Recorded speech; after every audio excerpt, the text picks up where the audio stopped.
Dog. I'm sorry. Give it a hush now.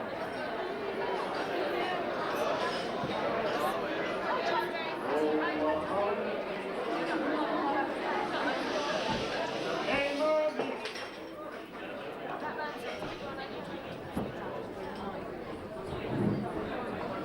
Oh, a hungry feeling came on me stealing, the mice were squealing in my prison cell, and the old triangle went jingle jangle all along the banks of the Royal Canal. Here in the morning, this through the falling, get out your bounties and clean out yourselves. And the old triangle went jingle jangle all along the banks of the Royal Canal. As I lay sleeping, comfy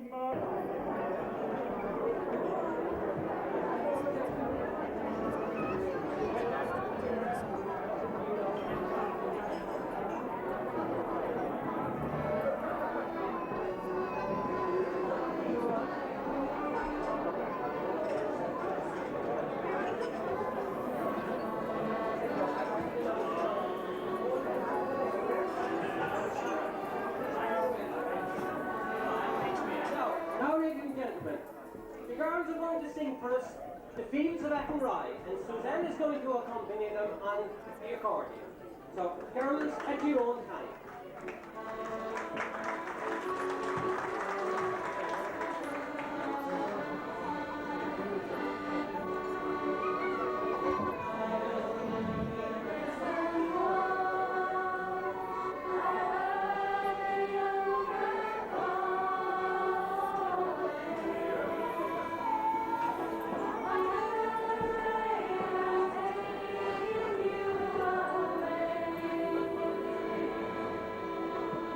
Thank you.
somebody is going to do a step for us.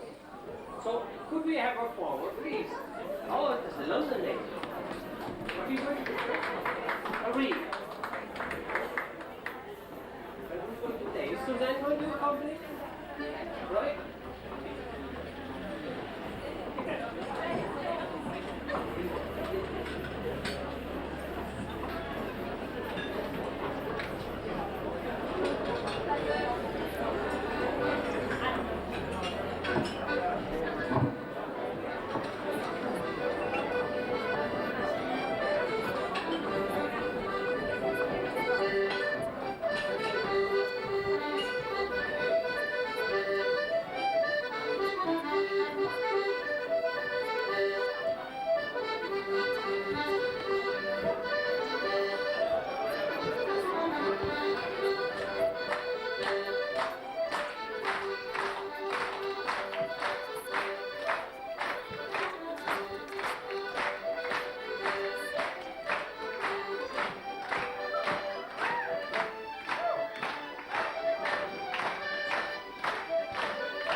Now finally, Suzanne is going to do a solo on the accordion for us.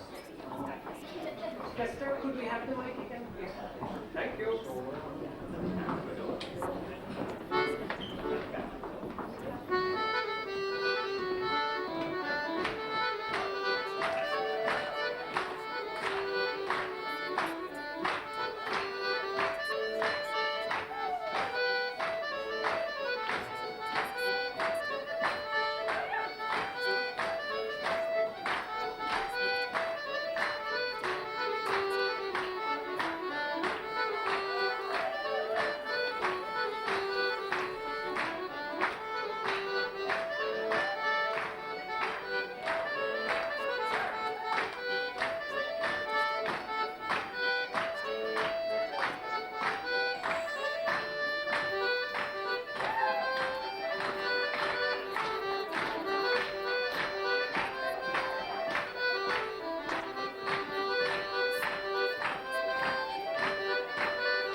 And like all good things in life, everything came from the north side of the lake.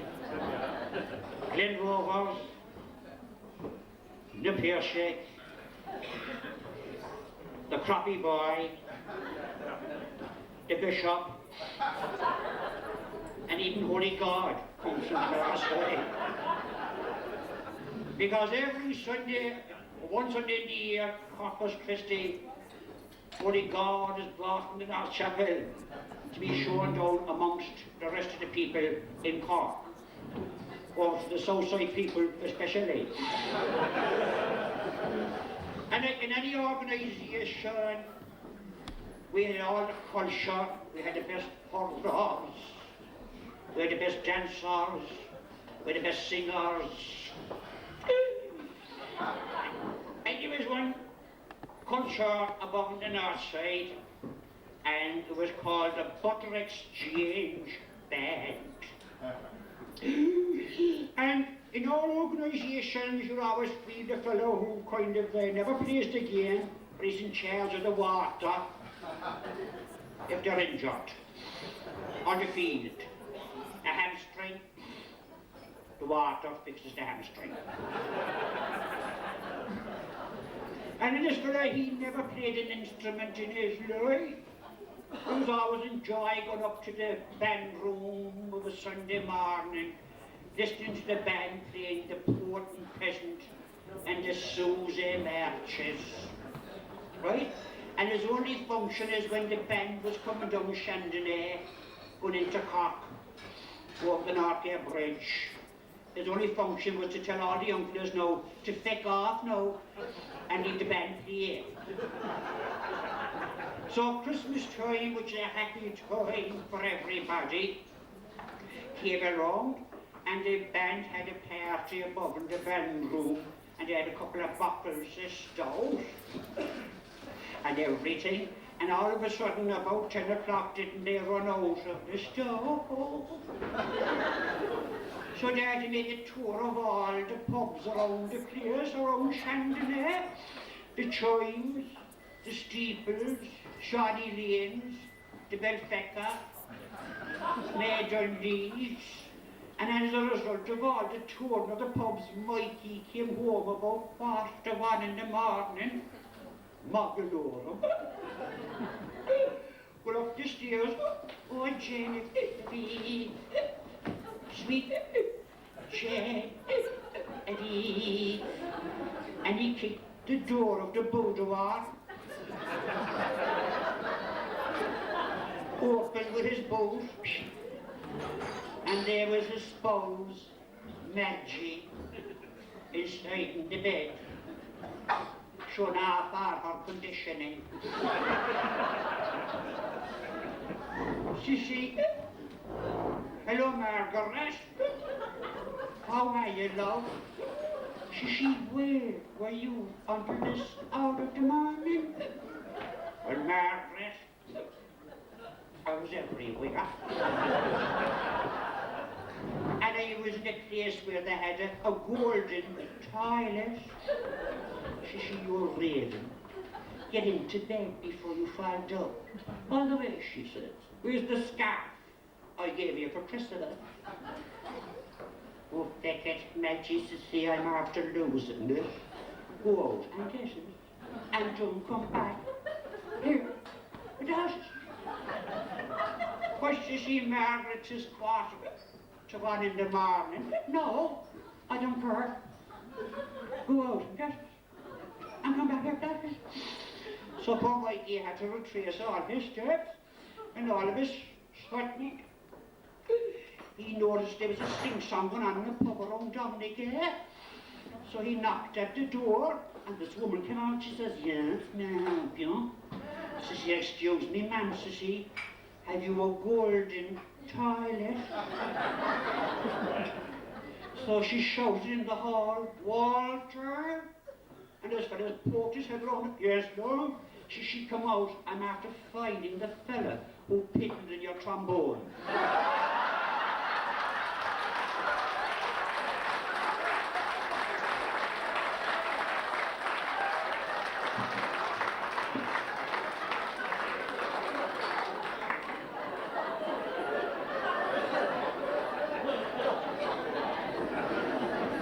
Talking about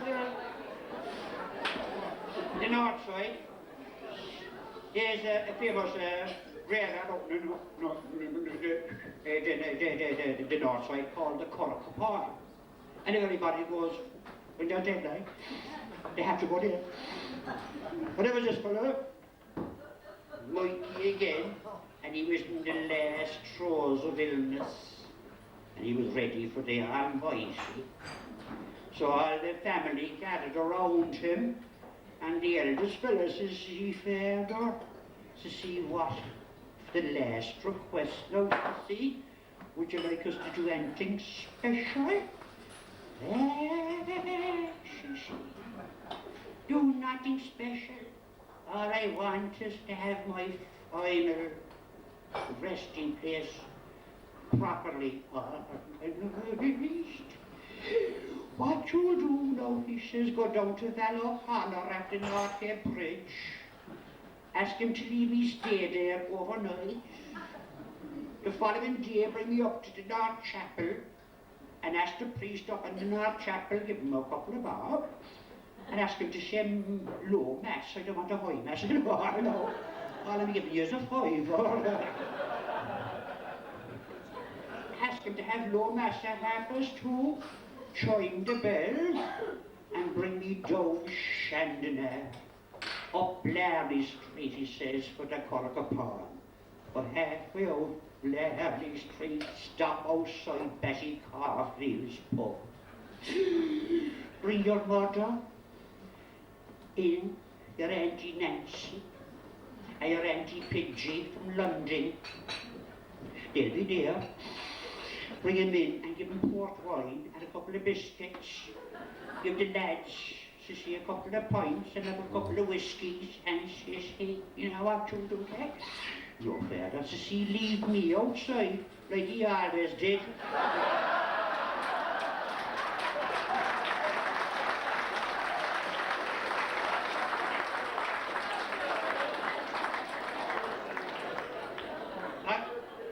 I couldn't help noticing that amongst us outside of the beautiful maids, one was made in Galway, one was made in London, one was made in Skibbereen, one was made in Cork. But I'm only joking, girls. I must say, I might get the opportunity later on to say how beautiful and charming you all look.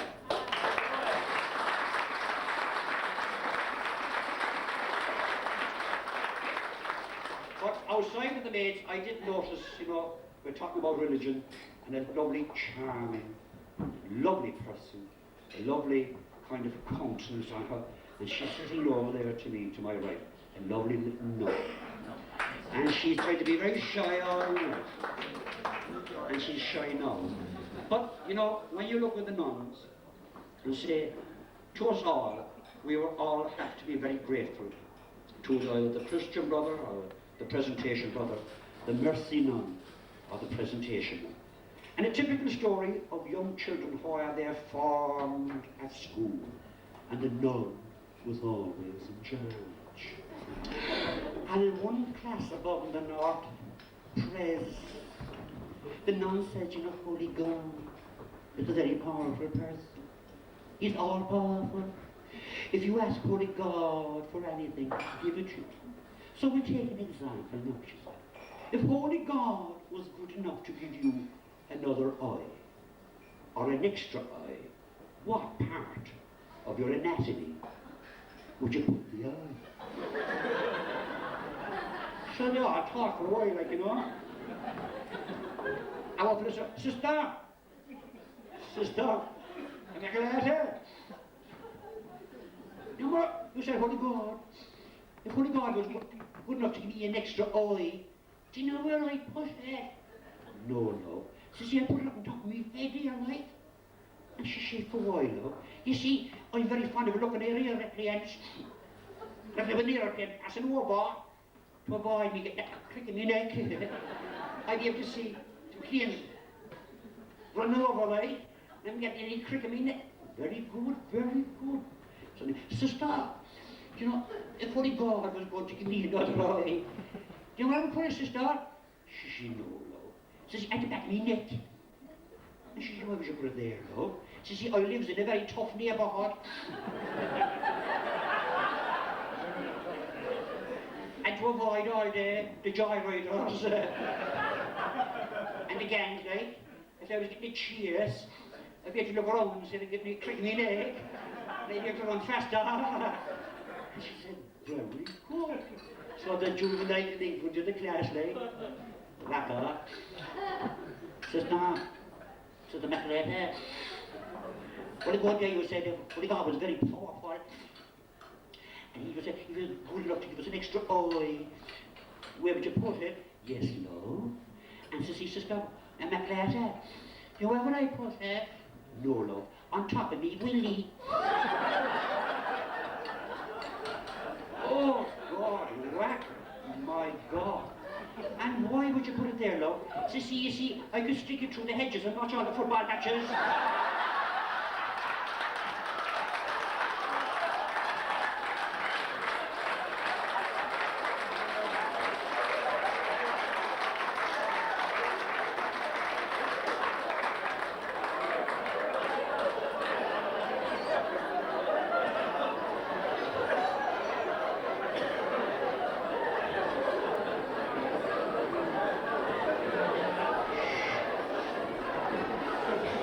I'm sorry, sister.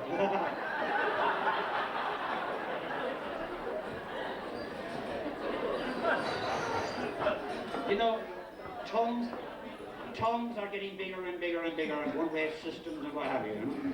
But above, in Family, they was based on the north side of the Cork Canal, and there was this woman, and she standing at the bus stop with her 4 children, you know. And all of a sudden she was waiting for the bus, and all of a sudden she saw a taxi or a cab come around the corner. So she said, little boy, come here, won't you? So the taxi pulled up, he said, yes ma'am. She said, how much is it from here to the statue?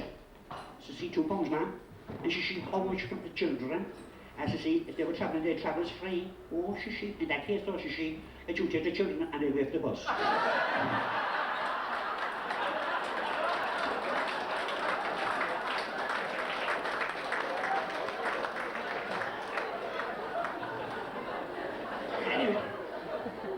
This woman got into the bus.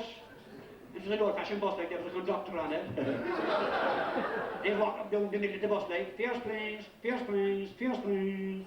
And there's this woman like, you know, again now, like with the hat on her, and a young fella in a long pants with her about 14, eh? And she to the bus conductor, 1.5 to the statue. Excuse me, no, ma'am, to see, tis, he's full fare like. He have a long pants on him. And she want different. Oh, she needs to get hair fair with have a short pants. Right? Oh, she in that case, oh, she, I should be travelling for nothing.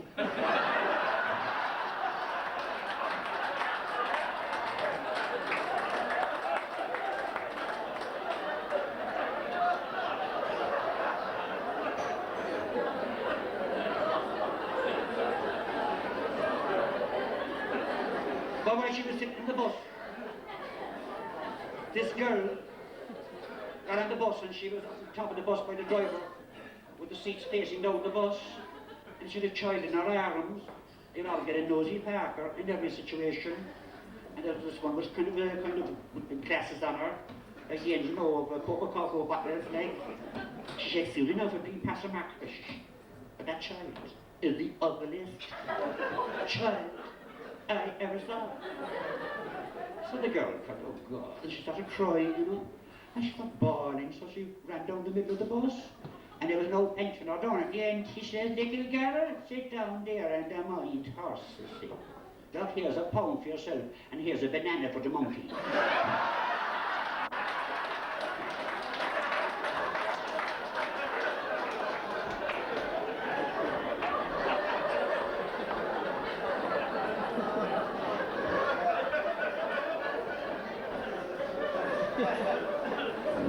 But going back to the north side of the Lee, they're famous, as I said, for bowl players. And it was bowl player, and they were out there, and Mikey, the bowl player, sure God help us, he passed away. And all his buddies had a meeting, an extraordinary general meeting in the Belflecker pub. And they were deciding like what kind of a monument that they put up to Mikey, you know, to remember him, because he was the famous bowl player, you know. And there was some fellas were suggesting a wreath of flowers in the shape of shandon. You want it to be lovely, and another one and down the bottom of the grave in the shape of the North Chapel. And like in all societies, there was one Doubting Thomas, and he was a bit asthmatic, all right. I wouldn't agree with that at all. And they said, what's your suggestion? He says, you know, Mike, he was the best bowl. What about putting two 28-ounce bowls down on top of the coffin? And should they'll be there forever and ever and ever. You're right there, Mike, you're right there. Which they did. About 10 years afterwards, Mikey's wife, her spouse, passed away. And it was a dark November day out in the Cork Pond. And our two buses, Margaret and Risa, and their scarves tied round you, and Risa now had lipstick on her mouth, about the size of a threepenny bit. So it's a bit cold. So they're taking the earth off of the grave, and after about 20 minutes, what appeared on the shovel? Only the two 28-ounce bowls. And Margaret turned around to Risa. She Risa? What? Look what's on the shovel. And Risa looked into the grave and she said, oh, when the marvellous Melango.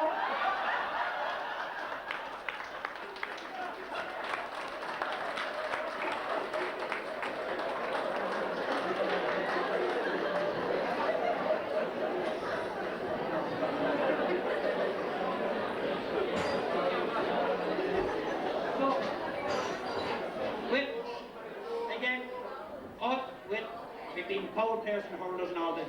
Another good sport on the north side of the league is pigeon racing. And there was a league above between Kerry Hall Road and the Burnley Lane.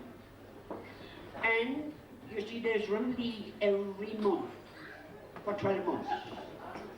And the Kerry Hall Road birds were the best birds in the world. They were well fed and everything. And this went all the races. But all of a sudden, didn't the Burnley Lane birds beat them in the league? They won 10 out of 12. So they had an extraordinary general meeting above in the Kerry Hall Road. So they said, this is ridiculous, what we've won a trophy for the past 20 years. We'll have to send out a delegate to find out what they're feeding their birds on. So they decided to send down Wacker, and they gave him travelling expenses and all. He had to pass 5 pubs. So I could right down in the Burnley Lane anyhow, and he knocked at the little box for a biro. And they said, who's there? He says, this is Wacker from Kerry Hall Road. Come in, Wacker, come in, sit down, boy. I says, see lads, I mean, I should know I come down with humble pie. The committee sent me down to find out what you're feeding your birds on. Sure, that's no secret, right? We leave them over the perch at 6 o'clock in the morning.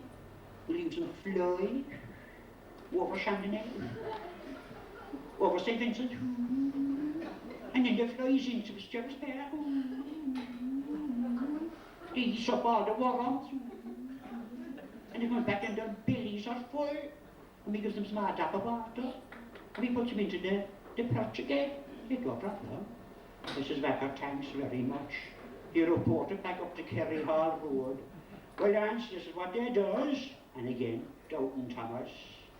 I knock on your lawyer, no, he says. I knock on your lawyer at all, he says. And you tell me, he says, they leave the birds at 6 o'clock in the morning into the Stirrus Park to eat the worms. That's right. But you see, I know for a fact, he says. The park don't open until 10 o'clock.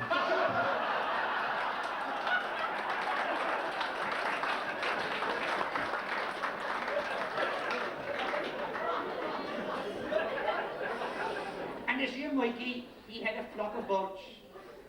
And he was, you know, up on Kerry Hall Road. and he was called Mikey the Pigeon then, Mikey the Lebs and everything.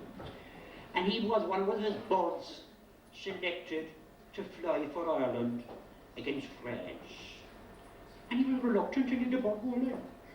And found out like he might get into trouble with these French birds over in Paris. So as you know, in pigeon racing, the flight for the race was to finish at midnight that night of the Saturday night, and they had to go in and then touch a wire and register their time. So Mikey's bird went over and flying, and anyhow, 1 o'clock, 12 o'clock came, no sign of the bird. 2 o'clock came, no sign of the bird. After about 4 cups of bottle, he was out in the yard looking for them, and eventually about 7 o'clock in the morning, there he saw his bird come up by the Northern Ferry. Come on, dog, over the North Chapel. And then he dropped his wings going over Shandon, because that was a Protestant church, you know. And he came here again, and he... So he arrived at the Kerry Hall Road. Come on, come on. So he saw the pigeons getting nervous. Come on. But the bird was getting worse and worse.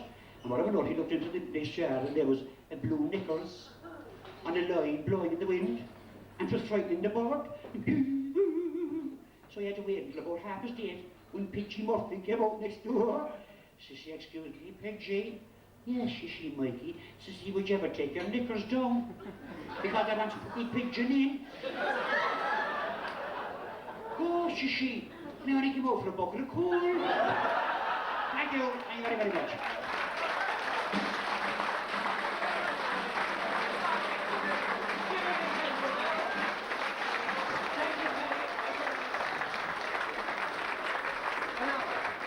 After that, we're going to hand you back to Michael and the group now for some more dancing.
A big rig of oars. We were all well prepared for the weather with our FCA boots and top coats. I remember old Fogarty coming into the haggard and he started to lay down the law. He put 2 of us minding the sacks at the mill and 3 more to make up the straw. He got a couple of young lads to open the shaves with myself and Pat Murphy the pitch, and says he, when you take the top off the stack, make it up there in the heap by the ditch. The driver, he got up in the engine, and the flywheel, it started to spin. Then he gave his old whistle a blow, and work was about to begin. Then he gave this lever a shove, and the thrasher had started to hum, and a big fog of dust went up in the clouds when we lifted the lid off the drum. At about 11 o'clock, Pat Murphy knelt down, and he says with a nod and a wink, Begad, lads, ye can take it easy there now for a while, for here comes the barmaid with the drink. 'Twas Mrs. Fogarty herself that brought out the porter. 'Twas covered in a thick, creamy froth, and judging by the cut of the old bucket, she didn't waste too much time with the cloth. Well, the next thing her hand had disappeared into the porter as she filled up each one of the tins. Says she, sure, I didn't have a chance to give 'em a rub after mixing the food for the hens. When the dinner time came, some of the neighbours, they went home, for the place didn't have a very good name. And if we only knew what we were getting to eat, I think we'd have all done the same. Mrs. Fogarty said, sure, you all must be starving. Set in and eat all you're able. Fair play to the woman that day, there was lashings of stuff on the table. We all agreed that the maid had tasted queer. Of that there wasn't a doubt. Somebody said, I wonder where she got it. Says Pat Murphy, faith, I'll try and find out. Mrs. Fogarty said, would anyone like some more? Says Pat, as he held out his plate. Begad, ma'am, I'll say one thing for you, wherever you got it, but that's the finest of meat. Mrs. Fogarty's face had lit up with delight, and she gave a nice little bow. I'll tell you, Pat, and you'll hardly believe it, but that's the hind leg of a sow. She died after having the bonny beans, the poor unfortunate beast, and we thought to be nothing short of a sin to let such a fine lot of meat go to waste. Pat stopped eating. Says he, I won't have any more. When his jaw started bulging, he slapped his hand to his mouth and he made a burst for the door.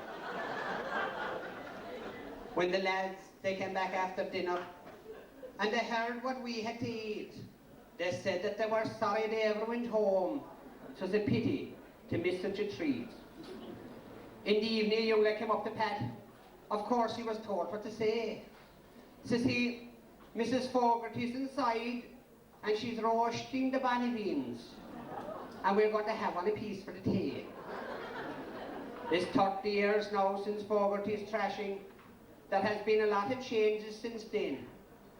Although I've had many happy days in New York, sure, I'm glad to be back home again.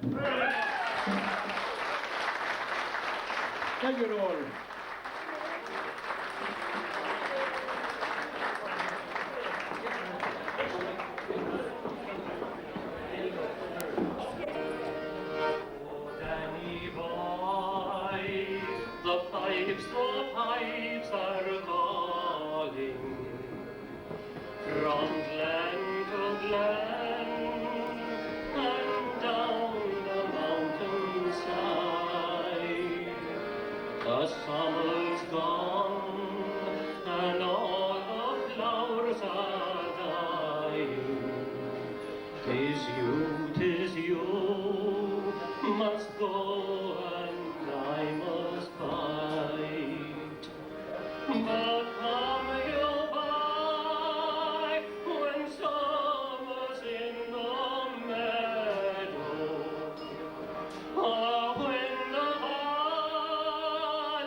And I shall hear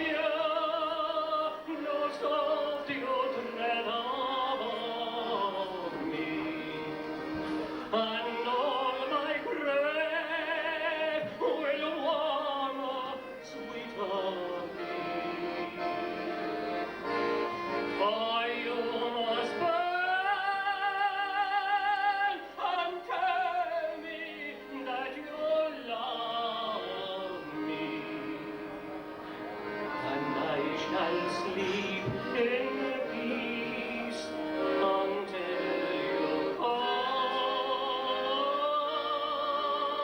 to me.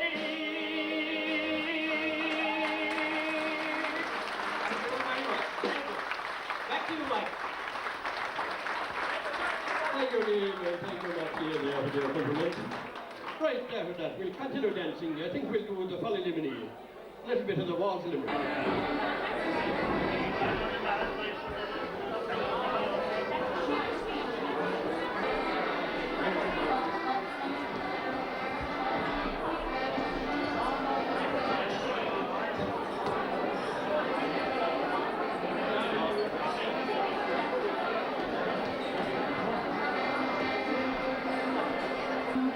West Virginia, Blue Ridge Mountain, Shenandoah River.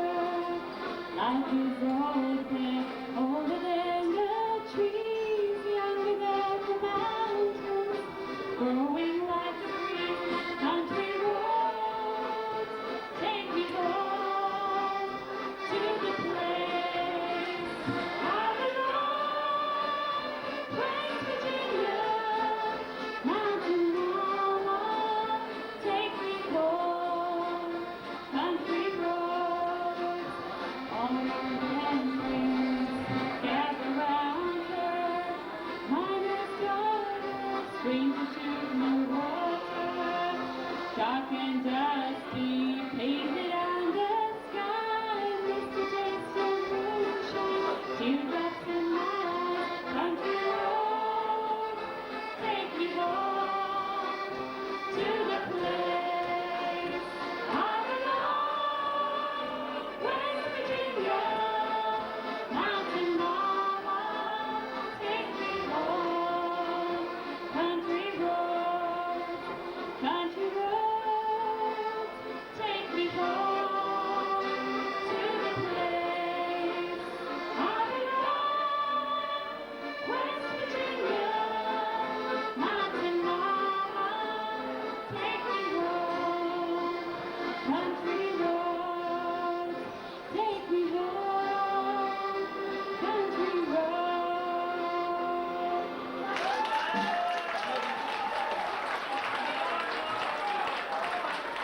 Right, Marcella, thank you very much indeed. You didn't fail a bit. Right, off for no time waltz again.